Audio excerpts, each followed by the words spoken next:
Comment trouver sa niche pour construire son business en ligne après 40 ans? C'est aussi un défi auquel j'ai dû faire face avec ma business en présentiel puis ma business en ligne sur d'autres plateformes. C'est pour cette raison que j'ai voulu faire cette vidéo-là aujourd'hui pour partager avec toi là, vraiment des astuces qui ont super bien fonctionné pour moi. Allô, c'est Chantal, j'ai 52 ans, j'aide les gens de 40 ans et plus à bâtir leur business en ligne.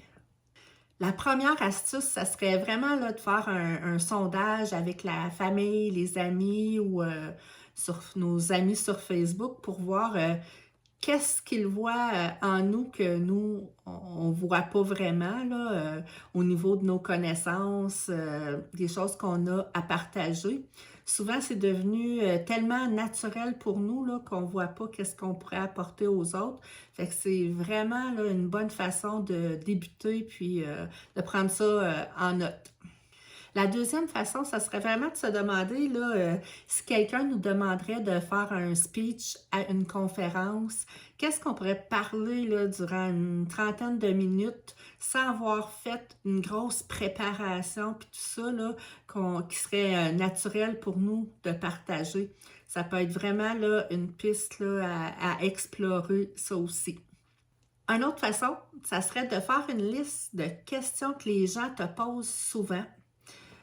Souvent, c'est un bon indicateur là aussi de qu'est-ce que les gens aiment apprendre de toi. Puis vraiment de les prendre en note. Ça peut te servir aussi plus tard là, pour décider quel contenu partager. Parce que tu vas savoir plus qu'est-ce que les gens ont besoin, les questions que les gens se demandent. Fait que ça peut être vraiment là, une bonne façon de faire aussi qui va servir là, plus tard dans ton contenu pour aider là, les personnes que tu veux aider. Plusieurs de ces questions-là m'ont moi-même aidé là, à offrir là, des consultations pour aider mes clientes.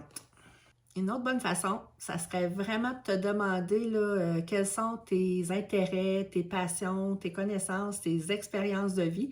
Souvent, après 40 ans, là, on a vraiment beaucoup là, de choses à partager. De prendre quelques jours, là, puis de la commencer même si c'est possible, là, sans téléphone, sans portable, là, avec juste une feuille de papier. Là, je trouve ça vraiment inspirant là, de l'écrire. Là. Souvent, il y a beaucoup d'idées qui viennent là, comme ça.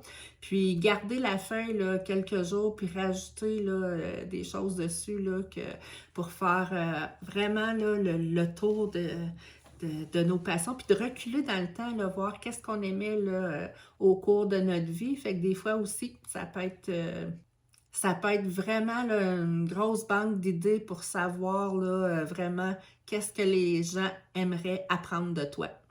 La façon que j'aime le faire, ça aussi, c'est de le faire en journal avec des dates. Comme ça, plus tard, j'aime ça venir relire pour voir les progrès que j'ai faits, de la façon que je pensais, ou des fois même pour me remettre là, dans le chemin pour des fois on perd notre objectif de vue. Fait qu'avec un journal aussi, c'est pratique pour comparer nos progrès. Il s'agit vraiment là, de débuter avec quelque chose, puis on peut ajuster là, au fil du temps selon qu'est-ce que les gens nous demandent, puis tout ça. Tu sais, on peut changer plus tard, là, ça n'a pas besoin d'être coulé dans le béton, là, qu'est-ce qu'on décide, on peut adapter, mais c'est vraiment là, d'essayer le plus possible là, de trouver qu'est-ce qui nous parle, puis de se lancer, puis d'adapter là, en cours de route. Les 40 ans et plus, on a vraiment des trésors de connaissances et d'expériences là, à partager. Fait qu'il faut vraiment là, se lancer.